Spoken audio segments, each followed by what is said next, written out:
To give an expert perspective on the professionalization of the public service, please welcome Ivor Chipkin from the New South Institute. Good morning, colleagues. It's a pleasure to be here. And I was just remembering it's a great coincidence. The last time I was here was in 2017, where I was presenting the Betrayal of the Promise report, a report which was the first major study of state capture to the South African Communist Party's 14th Congress here. And I like to think that the response of the Communist Party to that report was the beginning of the end of the Jacob Zuma administration. Soon after that, the alliance began to break. The coincidence with this meeting here is that I've been asked to speak around public service reform because many of the conditions of state capture during that period were provided or facilitated by the way in which we've structured our public administration. So it's very great to be here. It's also great that the party, the ActionSA, is taking on board this issue.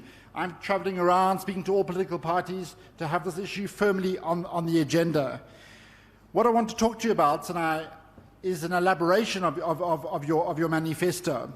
Because what we find at the NSI is that there's a fundamental contradiction in the way in which the public service has been organized in South Africa. And this is really what I want to talk to you about. So the crisis of electricity, the crisis of water, the crisis of local government, for example, the general systemic crisis of all our administrations across the country comes down to several things, and I want to talk about one of them in particular, which is a fundamental contradiction. And it's a contradiction which arises from the way our public service was organized after the apartheid period. And if you like, it's one of the fundamental continuities with the apartheid period. And that is the profound politicization of public administrations.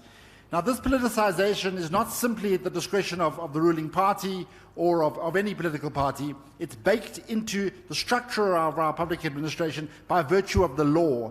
Have a look at the Public Service Act of 1994. Section 3 of the Public Service Act does something quite remarkable, and remarkable by international comparative standards. It does two things which are extraordinary.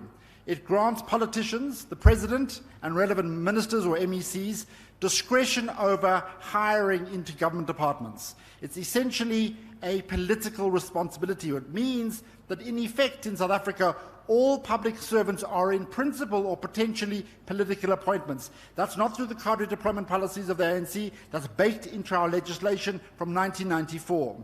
The second thing the Public Service Act does is it gives politicians discretion over operational decisions in departments. Director generals, heads of departments can't make operational decisions because ultimately that is, according to the law, the responsibility of our ministers, of our politicians. Our politicians have been given by law too much power to intervene, to make decisions around how departments are structured, who they are staffed by, and what they are doing. We are saying that has to change, which means we need to reform or amend the Public Service Act. At the very same time, and this is the fundamental contradiction which I wanted to talk to you about, at the same time as we've heavily politicized our administrations, we've also expected our senior administrators, director generals and heads of departments to operate with high levels of autonomy and to exercise discretion in all sorts of matters, especially financial matters. Have a look at the Public Finance Management Act. It gives to director generals, they're the accounting officer in their departments for goodness sake, and heads of departments wide discretion to make all sorts of decisions around how departments should be structured and how they should be functioned. It was part of this general international move towards managerialism. So we have this fundamental contradiction. On the one hand, politicians have all the power. On the other hand, the law and our regulations require our senior officials to exercise discretion in running departments. It's that fundamental contradiction that has produced what the National Development Plan calls, I think rather euphemistically, tensions in the political administrative interface. In other words, what we've done structurally is that we've created a fundamental contradiction or tension, conflict between politicians and administrators in departments. We have to resolve that tension, and I'm saying to ActionSA as a political party, there's an opportunity in the current situation to resolve that tension by amending the Public Service Act, by removing Sections 3 or amending Section 3 of the Public Service Act.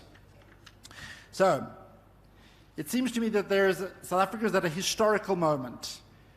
For the first time, and I think first time in our history actually, performance in government has become a major political and electoral issue. I think for a very, very long time, ANC voters were not so concerned about how the ANC performed in government, but that has started to change in 2016, which means the ANC's electoral fortunes are declining on the basis of their performance in government.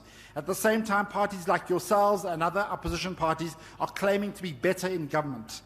There is an opportunity, therefore, and a new openness, I think, to changing the laws that create these tensions or problems in our public service and the way in which government works. So this is how I end.